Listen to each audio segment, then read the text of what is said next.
Hi, let's talk on global economy. When you think about global economy, one thing that comes to my mind is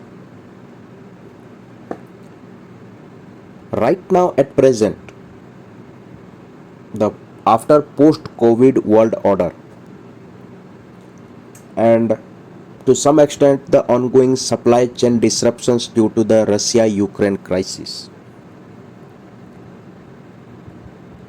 The world is at an inflection point of balancing the growth with trade, balancing the growth with inflation and the monetary policy of the respective sovereign states. आने वाले दिनों में India is going to host the G20 presidency in the month of September.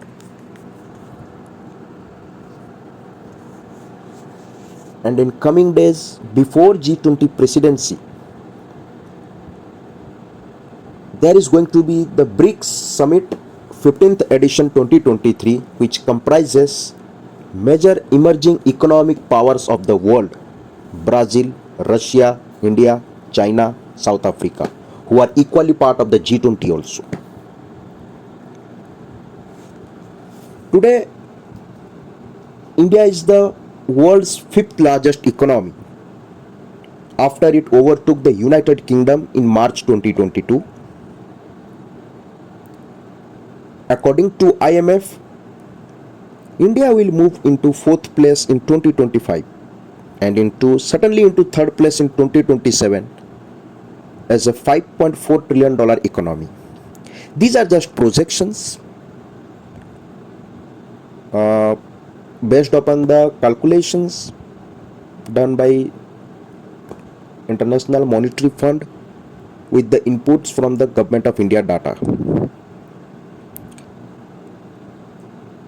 The crucial thing that has been said in the Economic Survey of India in 2022 and even in IMF's report is that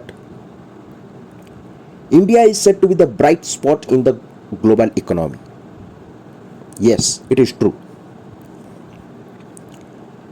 And if we look into the top 5 global economic powers, it is at first the US, the second is China, the third is Japan, fourth is Germany, and fifth is India.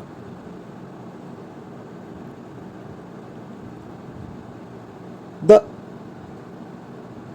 important thing to note here is that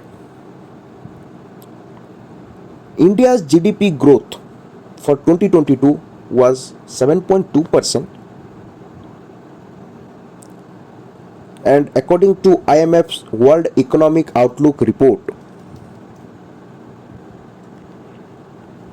it is expected to slow down to 6.1% for 2023, 6.3% for 2024. However, the crucial factor that we should know is that China and India account for half of global growth, while US and Euro, this Eurozone, US and Euro combined account for a tenth of the world growth. Yeah, this is important thing. And in the context of this, today we are going to analyze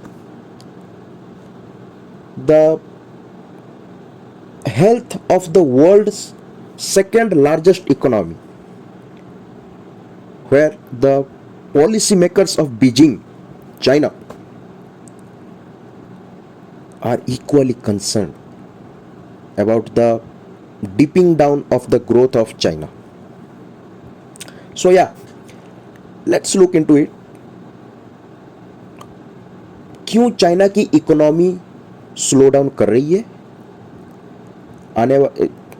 आने वाले दिनों में क्या China सोच रहा है अपनी economy को लेकर, और पिछले महीनों में what has been with the Chinese economy, इस बारे पे बात करते हैं. Okay, one thing that comes to our mind when we talk about Chinese economy, when we think about China, USA, very often you will find a term in the news, de-risking, decoupling. Okay, आप लोग को मालूम होना चाहिए, global economy में जो super powers होते हैं, जिनकी एक दबदबा होती है, they try to maintain a strategic competition among them, and this is the way through which countries try to call themselves as the world's superpower. They try to put the image of itself as the world superpower, and that's why 2 decades back, after the fall of the Soviet Union, USA put itself as the global superpower. I should say actually unilateral power.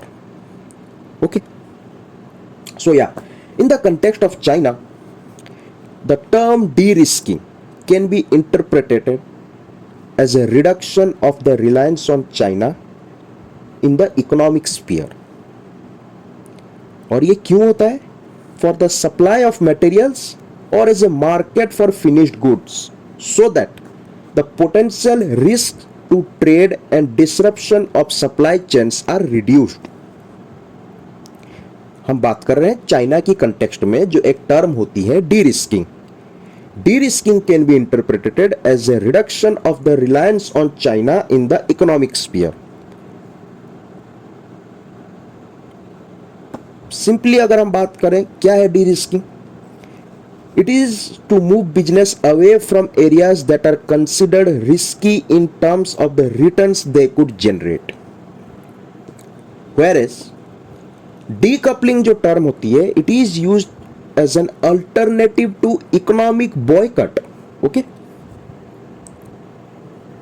जो USA के national security adviser है Jake Sullivan, once he said, we are for de-risking, not for decoupling. De-risking fundamentally means having resilient, effective supply chains and ensuring we cannot be subjected to the coercion of any other country. This gives the picture of the world's two super economic powers, how they think of each other. News में बहुत बार आती हैं कि USA की जो treasury secretary हैं Janet Yellen, China को criticise करते हैं for unfair economic practices, and in the backdrop of this, in may G7 countries had taken a nuanced pledge to de-risk without decoupling from China.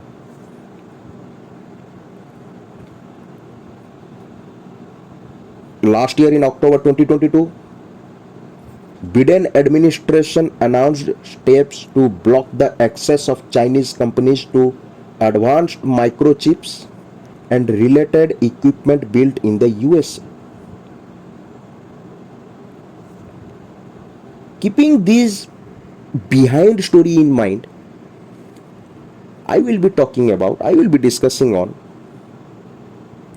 the slowing Chinese economy. Okay,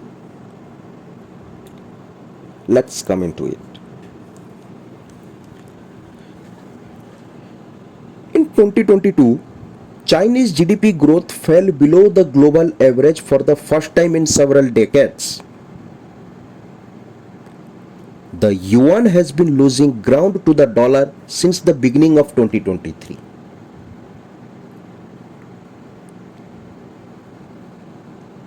Months back, जो peoples bank of China है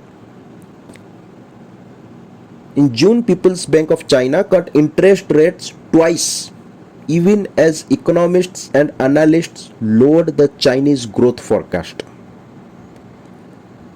Rating agencies like JP Morgan, Nomura trimmed Chinese growth outlook from being closer to 6% to being closer to 5%.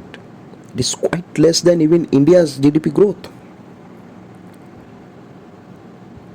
अगर हम बात करें Chinese economy के slowdown के पीछे की जो वजह है या फिर किन वजहों से what is the ground picture behind the Chinese slowing economy, there are certain parameters. Okay, so let's look into one by one shortly. The first parameter is youth unemployment in urban areas. The unemployment among those between 16 to 24 years of age has been 3 to 4 times the overall unemployment level, and it is rising sharply in China. In May, it was at almost 21%, which means 1 in 5 Chinese youth is looking for work and failing to get it. The second parameter is growth in industrial output. At the beginning of 2023, there was a hope that China was starting to pick up growth momentum after opening up from its zero COVID policy. And this is crucial for both global growth and growth in Asian countries. लेकिन मई तक आते आते this growth momentum has almost lost. It faltered. The third parameter is growth rate of investment in the fixed assets. China is a country जहाँ पे real estate investments पे maximum focus दी जाती है. More investment in fixed assets suggests that companies are hopeful for future growth. However, a faltering growth rate in China suggests weak underlying demand and that businesses are increasingly holding back.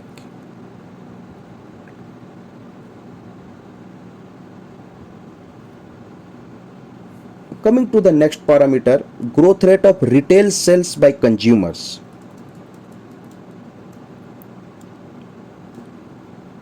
As world trade falters, yes, world trade according to IMF is expected to decline from 5.2% in 2022 to 2% in 2023 before rising to 3.7% in 2024. So yeah, this is also a dimension. Growth rate of retail sales by consumers in China. As world trade falters, Chinese policymakers have been trying to transform their economy into one that runs more and more on domestic consumers. But the consumer growth rate has faltered since May onwards.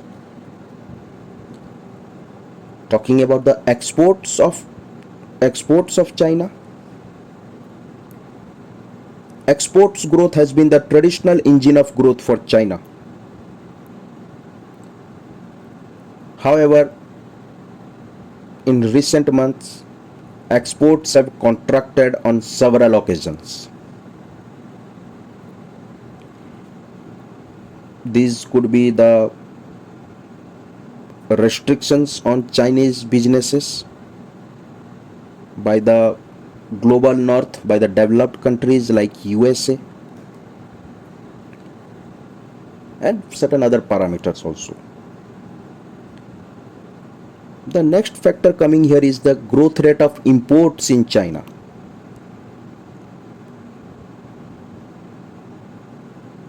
Most growing economies with robust domestic demand tend to import more, not less.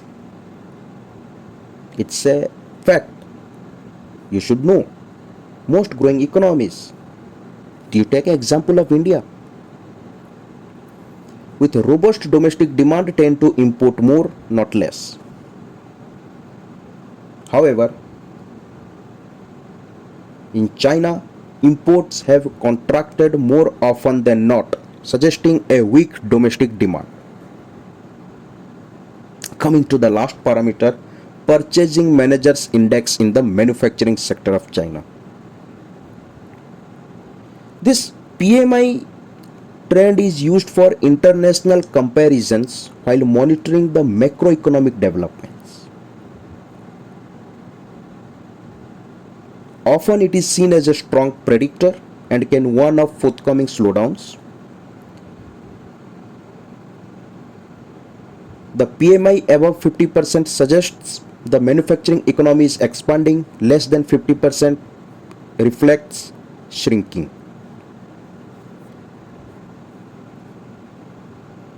In case of China, it has now been in negative territory for consecutive 2 months.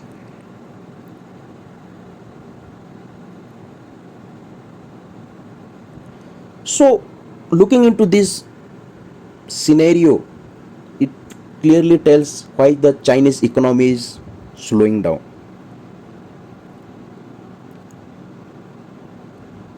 So, at last, I should say, based on the understanding what I have of this topic and what I have gone through the news and day-to-day development in Chinese economy, what I could say is that only government will have to either spend more or cut taxes to incentivize economic activity. According to this Chinese news agency, Xinhua news agency, the reports coming out of it in the day-to-day news, one thing is clear: targeted and coordinated policy measures should be introduced and implemented in a timely manner to stabilize the growth, ensure employment, and guard against the risks. Yeah, so that's it from today. This was a short video on why Chinese economy is slowing down.